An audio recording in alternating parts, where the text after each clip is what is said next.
Deidre in Birch Bay, Washington. Hey, Deidre, what's up? Hi, Tom. Thank you. Okay, this is where I have a concern. The next 4 years, if the Electoral College was the determining factor for Donald Trump becoming president, what's going to stop those same people from doing the exact same thing 4 years from now? You know, if we won the popular vote, it doesn't matter if the Electoral College determines who the president is and the same people do the same thing again. Where is our hope? Well, our hope is, there was Hillary Clinton, if she had gotten fewer than 100,000 more votes in, I think it's around 20 counties. I'd have to go back and look, but, in a relatively small area, which was doable. In fact, if she had just gotten the vote level that Barack Obama had gotten in those counties, she'd be president of the United States right now. So this was a problem of voter turnout, and you can. There's a bunch of different theories about why that is. Was it a weak candidate? Was it a lousy campaign? Was it that the media was and this is my favorite. Was it that the media for 6 months had been telling us, or for a year, really, a year and a half, had been telling us, Hillary's got this thing in the bag. Don't worry. She's going to win. She's going to be president. Democrats might even take the House. They're going to sweep the Senate. Don't worry. It's all good.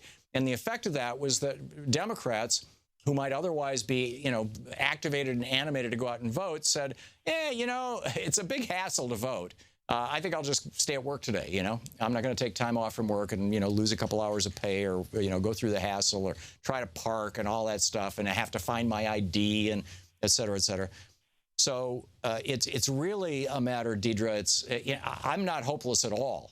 I see this as, this whole Trump phenomena, assuming that we can make it through 4 years without flipping into full-out fascism, without a state of emergency being declared, without a 9/11 kind of event that would cause Donald Trump to have the power to legally mobilize the National Guard across the country and perhaps even the Army. Posse Comitatus got taken down during the Bush administration, so now it's legal for the Army to shoot at American civilians.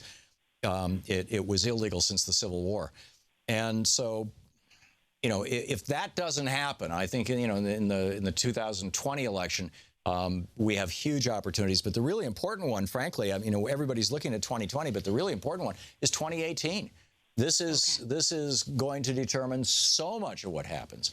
And so the work that we have to do is make sure that all our friends are registered to vote, that we're registered to vote, that check with your Secretary of State and make sure that your voter registration has not been deleted by Chris Kobach and his merry band. And continue waking people up. Tell people about progressive media. Tell them about your favorite progressive websites. I can tell you that just in the neighborhood where I live, in the community in the Marina where I live, I've turned a half a dozen people onto a couple of progressive websites, commondreams.org, alternate.org, opednews.com, and people are like, whoa, I never knew this stuff was on the internet. Wow, this is cool, because they've been kind of living in this Fox world, or at the very least, the CNN world. So, and we've got, I got an email this morning from somebody who lives just down the row from me going, hey, we watch your show every day, it's your radio show.